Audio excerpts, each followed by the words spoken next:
नमस्कार प्यारे विद्यार्थियों। आज की क्लास में आप सभी का स्वागत है। प्यारे विद्यार्थियों, आज की क्लास का हमारा जो टॉपिक है वो आपके सामने लिखा हुआ है रोकड़ प्रवाह विवरण, कैश फ्लो स्टेटमेंट। देखिए प्यारे विद्यार्थियों, रोकड़ प्रवाह विवरण क्या होता है? तो रोकड़ प्रवाह विवरण जैसे इसके नाम से पता चलता है कि रोकड़ प्रवाह यानी ऐसा विवरण जो व्यापार में, संस्था में, कंपनी में रोकड़ के प्रवाह को बताता है कि कितना रोकड़ हमारे पास आया और कितना रोकड़ गया। तो उस विवरण को हम क्या कहते हैं? रोकड़ प्रवाह विवरण। देखिए, ये मान लेते हैं कि हमारा व्यापार है, तो इसमें से कुछ तो रोकड़ बाहर जाएगा और कुछ रोकड़ व्यापार के अंदर आएगा। तो व्यापार के जो बाहर जाता है इसे तो हम कहते हैं आउटफ्लो, बहिर्वाह है, ठीक है। और जो व्यापार के अंदर रोकड़ आ रहा है उसे कहते हैं कैश इनफ्लो, अंतर्वाह है। तो हमारे पास जो रोकड़ आती है, कितनी आती है, किन क्रियाओं के द्वारा या किन क्रियाकलापों के माध्यम से आती है, तथा रोकड़ जाती है तो किन क्रियाकलापों में कितनी रोकड़ जाती है, और 2 अवधियों के दौरान कितनी रोकड़ हमारे प्राप्त हुई, कितनी रोकड़ गई, इन सभी के बारे में हमें रोकड़ प्रवाह विवरण के द्वारा पता चलता है, ठीक है। तो रोकड़ प्रवाह विवरण देखिए क्या है कि रोकड़ प्रवाह विवरण 2 अवधियों के मध्य व्यावसायिक संस्था में रोकड़ में होने वाले परिवर्तनों के कारणों की व्याख्या करता है। यह बताता है कि हमें किन स्रोतों से रोकड़ प्राप्त हुई तथा किन कार्यों के लिए हमने रोकड़ का उपयोग किया। तो रोकड़ प्रवाह विवरण रोकड़ की प्राप्तियों और रोकड़ के जो बहिर्वाह है यानी इनफ्लो और आउटफ्लो के बारे में बताता है कि हमें कितना तो इनफ्लो हुआ और किस एक्टिविटीज से हुआ, तथा आउटफ्लो कितना हुआ और किस एक्टिविटीज से हुआ। ये सारी बातें हम इसमें पढ़ेंगे। तो चलिए, हमने कुछ थोड़ा बहुत लिख रखा है, उसके बारे में पढ़ते हैं। देखिए, रोकड़ प्रवाह के बारे में लिखा है कि रोकड़ प्रवाह विवरण वह विवरण है जो 2 अवधियों के मध्य व्यावसायिक संस्था की रोकड़ में हुए परिवर्तन के कारणों की व्याख्या करता है। यानी रोकड़ में इनफ्लो कितना है, यानी अंतर्वाह कितना है, आउटफ्लो कितना है या बहिर्वाह कितना है, किस एक्टिविटीज़ में है, तो ये सभी बातें हैं वो हमें रोकड़ प्रवाह विवरण के माध्यम से पता चलती है। अर्थात ये बताता है कि व्यवसाय में किन किन स्रोतों से रोकड़ प्राप्त हुई है तथा किन किन कार्यों के लिए रोकड़ का उपयोग किया गया है। यानी जो रोकड़ प्राप्त हुई है वो किन स्रोतों से प्राप्त हुई है तथा रोकड़ का उपयोग किया गया वो किन कार्यों के लिए किया गया है। ये सभी बातें हमें रोकड़ प्रवाह विवरण से पता चलती है, ठीक है। अगला जो बिंदु कहता है कि लेखा मानक 3 यानी अकाउंटिंग स्टैंडर्ड 3 के अनुसार किसी भी संस्था को अपना रोकड़ प्रवाह विवरण तैयार करना चाहिए। रोकड़ प्रवाह विवरण है वो किसी भी संस्था को कैसे तैयार करना चाहिए? लेखा मानक 3 के अनुसार करना चाहिए।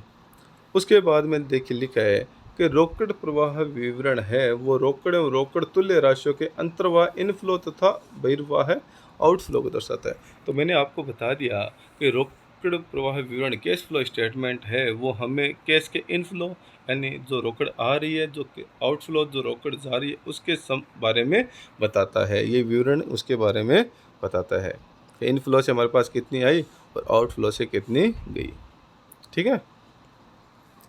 उसके बाद में देखिए अगला जो पॉइंट है वो कहता है कि रोकड़ में हस्तस्थ रोकड़ व बैंक में मांग निक्षेप को शामिल किया जाता है। देखिए, रोकड़ में हमने देखा कि एक तो हस्तस्थ रोकड़ हो गया और एक बैंक में मांग निक्षेप है।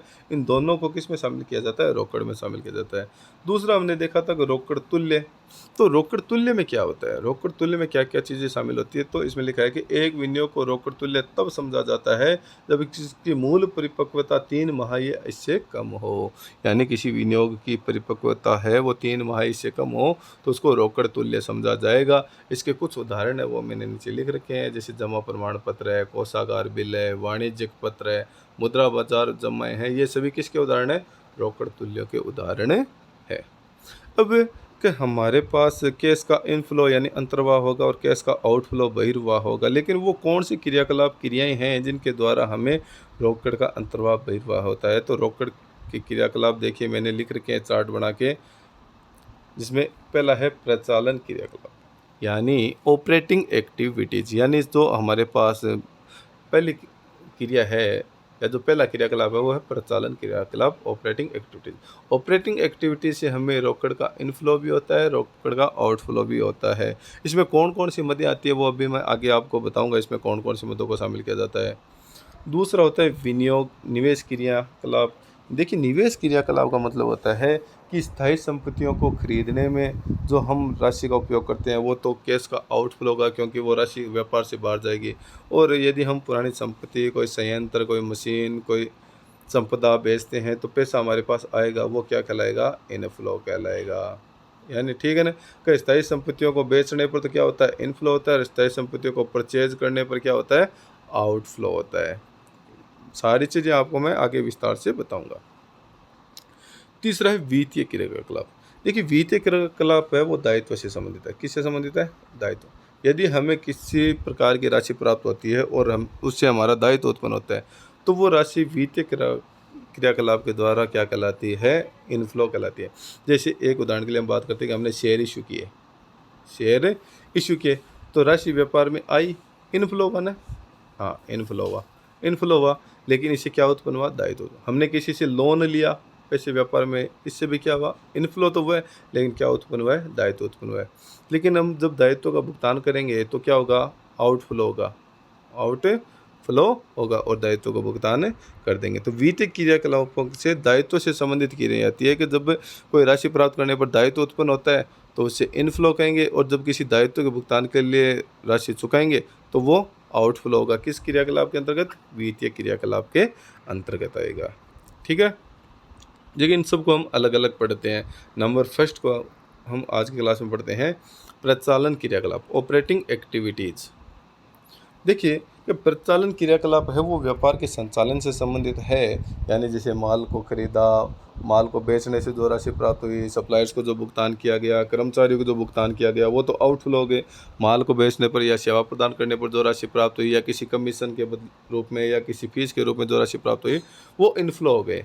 तो प्रचालन क्रियाकलाप तो वे हो गए जो व्यापार के संचालन से संबंधित है। तो इसमें देखिए, रोकड़ अंतर्वाह या कैश इनफ्लो की हम बात करते हैं तो किस रूप में हो सकता है? तो नंबर फर्स्ट, उपभोक्ताओं को माल की बिक्री एवं सेवाओं से प्राप्ति के रूप में। यानी प्रचालन क्रिया के अंतर्गत हमने माल बेचा है और माल बेचने से जो राशि प्राप्त हो रही है तो वो क्या कहलाएगा? इनफ्लो कहलाएगा।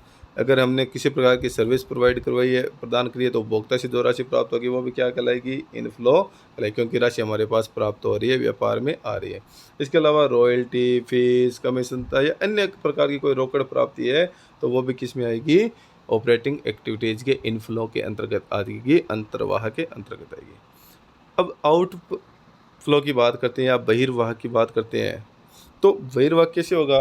तो पहला तो ऑपरेटिंग एक्टिविटीज़ के अंतर्गत बहिर्वाह होगा माल के आपूर्तिकर्ताओं को भुगतान। यानी जिन लोगों से हमने माल खरीदा है उन लोगों को जब हम भुगतान करते हैं तो वो क्या कहलाएगा? आउटफ्लो कहलाएगा, और वो माल से संबंधित है, इसलिए ऑपरेटिंग एक्टिविटीज़ के अंतर्गत। दूसरा, कर्मचारियों को भुगतान। कर्मचारियों को जो भुगतान किया जाता है, कोई प्रकार का वेतन या अन्य कोई राशि जो कर्मचारियों को हम देते हैं, तो वो सारी राशि अभी क्या कहलाएगी? आउटफ्लो के अंतर्गत आएगी। प्रचालन व्यय का भुगतान, यदि हम किसी प्रकार का ऑपरेटिंग एक्सपेंसेस जो व्यापार से संचालन से संबंधित है तो उसका भुगतान करते हैं तो वो भी किस में आएगा? ऑपरेटिंग एक्टिविटीज़ में आएगा, आउटफ्लो के अंतर्गत। और करों का भुगतान करते हैं, यानी जो टैक्स का भुगतान किया जाता है वो भी किसके अंतर्गत आएगा? ऑपरेटिंग एक्टिविटीज़ के कैश आउटफ्लो के अंतर्गत आएगा। तो ऑपरेटिंग एक्टिविटीज़ में हमने देखा कि इनफ्लो होता है वो सामान्य व्यापार से संचालन, जैसे बिक्री से संबंधित या सेवा प्रदान करने के बदले या किसी प्रकार की रॉयल्टी, फीस या कमीशन के बदले में जो राशि प्राप्त होती है वो तो सारी इनफ्लो हो गए। आउटफ्लो क्या हो गया? जो माल हमने आपूर्तिकर्ताओं से, सप्लायर से खरीदा था उनको भुगतान करें, कर्मचारियों को भुगतान करें, प्रचालन व्ययों का भुगतान करें, करों का भुगतान करें, तो वो सारे क्या होते हैं? ऑपरेटिंग एक्टिविटीज़ के अंतर्गत आउटफ्लो होते हैं। अब देखिए कि ऑपरेटिंग एक्टिविटीज़ के अंतर्गत जब हम कैश फ्लो बनाते हैं तो हमारे पास दो तरीके की विधियाँ होती है जिसे हम ऑपरेटिंग एक्टिविटीज़ से कैश फ्लो निकालते हैं। पहली विधि होती है प्रत्यक्ष विधि, जिसे डायरेक्ट मेथड कहते हैं। पहली विधि कौन सी है? प्रत्यक्ष विधि, जिसे हम क्या कहते हैं? Direct method. ठीक है, अब डायरेक्ट मेथड का देखिए मैंने नीचे प्रारूप बनाया है, इसको आप नोट कर लेना अपनी बुक में। Cash flow from operating activities. सबसे पहले कैश रिसिव्ड फ्रॉम कस्टमर, यानी जो हमें ग्राहकों से राशि प्राप्त हुई है उसको यहाँ लिख दिया हमने। ठीक है, cash paid to suppliers and employees, के जो हमने अपने आपूर्तिकर्ताओं और कर्मचारियों को जो भुगतान किया उसको यहाँ घटा देंगे, क्योंकि ये आउटफ्लो है। ये तो इनफ्लो है क्योंकि राशि प्राप्त हो रही है, और जो भुगतान करते हैं वो क्या होता है, आउटफ्लो होता है, क्योंकि यहाँ पर जो नगद है वो जा रहा है। तो इसको हमने घटाने वाली राशि को किस में दिखा दिया, ब्रैकेट में दिखा दिया। तो घटाने के बाद में जो राशि आ गई उसको किस नाम से लिखा, कैश जनरेटेड फ्रॉम ऑपरेशन, ठीक है। फिर हमने लेस इनकम टैक्स कर दिया, इनकम टैक्स यहाँ पर घटा दिया, इसके ब्रैकेट लगा देते हैं क्योंकि घटा रहे हैं। तो इनकम टैक्स घटाने के बाद में जो राशि आ गई उसको लिख दिया कैश फ्लो फ्रॉम नहीं, यहाँ पर लिखेंगे cash flow before extra ordinary item.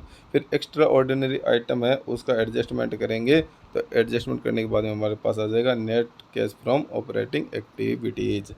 यानी हमारे पास देखिए एक तो कैश रिसीव्ड हुई और एक कैश पेड हुई, इन दोनों का एडजस्टमेंट करने के बाद हमने क्या घटा दिया, इनकम टैक्स घटा दिया। और इनकम टैक्स के अलावा किसी प्रकार का एक्स्ट्रा ऑर्डिनरी आइटम है तो उसका भी एडजस्टमेंट करके हम निकालेंगे। तो ये किस विधि के अंतर्गत आता है, प्रत्यक्ष विधि के अंतर्गत आता है। कौन सी, ऑपरेटिंग एक्टिविटीज़ के अंतर्गत है, ठीक है। तो ऑपरेटिंग एक्टिविटीज से जब कैश फ्लो हम निकालते हैं तो हमारे पास दो मेथड होती है, एक डायरेक्ट मेथड प्रत्यक्ष विधि होती है, दूसरी इनडायरेक्ट मेथड अप्रत्यक्ष विधि होती है। तो डायरेक्ट मेथड का प्रारूप तो मैंने करवा दिया यहाँ पे, इसको आप अपने बुक में नोटबुक में उतार लेना। दूसरी विधि है इनडायरेक्ट मेथड, अप्रत्यक्ष विधि। देखिए अप्रत्यक्ष विधि है वो एक तरीके से लाभों पर आधारित है। इसमें लाभ को आधार मानते हुए हम क्या निकालते हैं, कैश फ्लो निकालते हैं।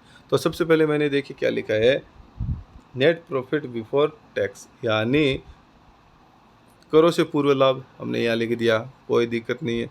उसके बाद में कुछ एडजस्टमेंट हमें करने हैं, कुछ एडजस्टमेंट हमें करने हैं। तो एडजस्टमेंट जब करने हैं तो हमें कौन कौन से एडजस्टमेंट करने हैं, तो ऐसे आइटम जो नॉन ऑपरेटिंग या नॉन कैश आइटम है तो उनको हमें एडजस्टमेंट करना है। यानी कुछ मध्य तो जुड़ेगी, कुछ मध्य घटेगी। यानी जो प्रॉफिट एंड लॉस की डेबिट साइड में आने वाली मध्य हैं तो वो तो सारी क्या हो जाएगी, जुड़ जाएगी। और जो क्रेडिट साइड में आने वाली मध्य हैं जिसमें प्रॉफिट हो रहा है किसी प्रकार का, जो नॉन कैश और नॉन ऑपरेटिंग आइटम है, उनको हम क्या कर देंगे, घटा देंगे, ठीक है ना। तो इसमें देखिए सबसे पहले मैंने क्या लिखा है कि इसमें क्या जुड़ेगा, डेप्रिसिएशन, फिर प्रोविजन फॉर डाउटफुल डेब्ट्स, फिर गुडविल रिटर्न ऑफ, यानी गुडविल हमने कोई रिटर्न ऑफ की है, अप्लीकेट की है तो उसको।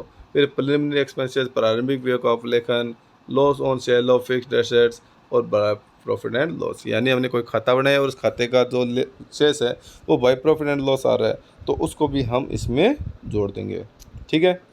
ये तो होगी जुड़ने वाली मदे। अब घटने वाली मदों की हम बात करते हैं तो less profit on sale of fixed assets, profit on sale of investment, या टू प्रॉफिट एंड लॉस के नाम से किसी स्थायी संपत्तियों के खाते से संबंधित कोई बैलेंस आ रहा है तो उसको हम इसमें जोड़ घटा कर इसको निकाल देंगे।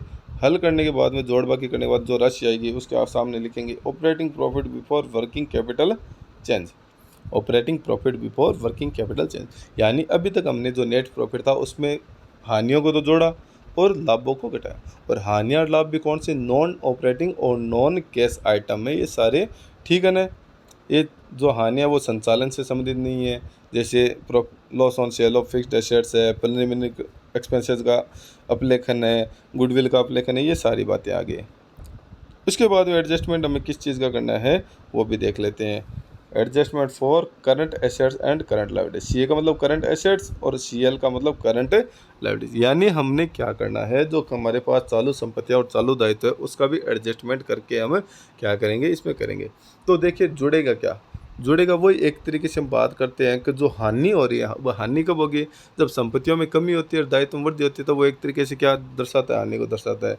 तो इसी को हमें आधार मानना है कि डिक्रीज ऑफ करंट एसेट्स यानी चालू संपत्तियों में कमी, इंक्रीज ऑफ करंट लायबिलिटीज चालू दायित्व में वृद्धि, इन दोनों को तो क्या करेंगे, जोड़ेंगे, घटाएंगे किसको, इसका उल्टा कर देंगे, दायित्व में वृद्धि को और संपत्तियों में कमी को घटा देंगे। इंक्रीज ऑफ करंट एसेट्स और डिक्रीज ऑफ करंट लायबिलिटीज, यानी चालू संपत्तियों में वृद्धि और चालू दायित्व में कमी को हमने क्या कर दिया, घटा दिया। अब घटाने के बाद में जो हमारे पास राशि आएगी उसको हमने यहाँ लिखेंगे और उसको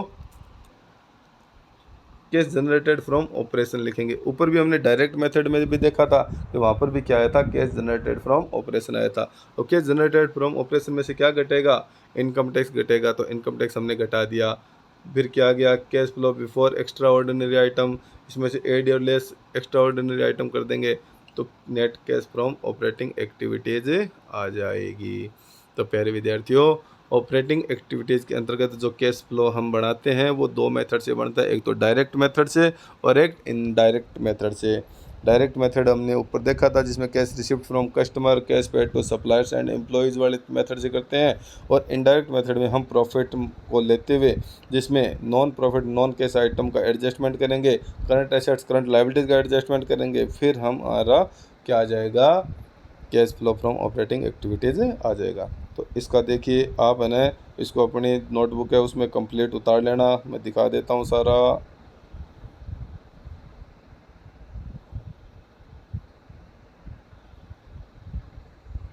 ठीक है, तो ये हमारी जो पहली विधि है कैश फ्लो स्टेटमेंट की ऑपरेटिंग एक्टिविटीज़ वाली, कि उसमें किस प्रकार से हम कैश फ्लो निकालेंगे, तो वो मैंने आपको दोनों बता दिए, डायरेक्ट मेथड और इनडायरेक्ट मेथड। इन दोनों को आप नोट कर लेना। यदि आपको किसी भी टॉपिक में दिक्कत रह जाए, इसमें किसी भी बात को पूछना है तो आप कमेंट ज़रूर करें, मैं आपके सवाल का जवाब दूंगा। प्यारे विद्यार्थियों, आज की क्लास में इतना ही, बाकी हम पढ़ेंगे नेक्स्ट क्लास में। Thank you.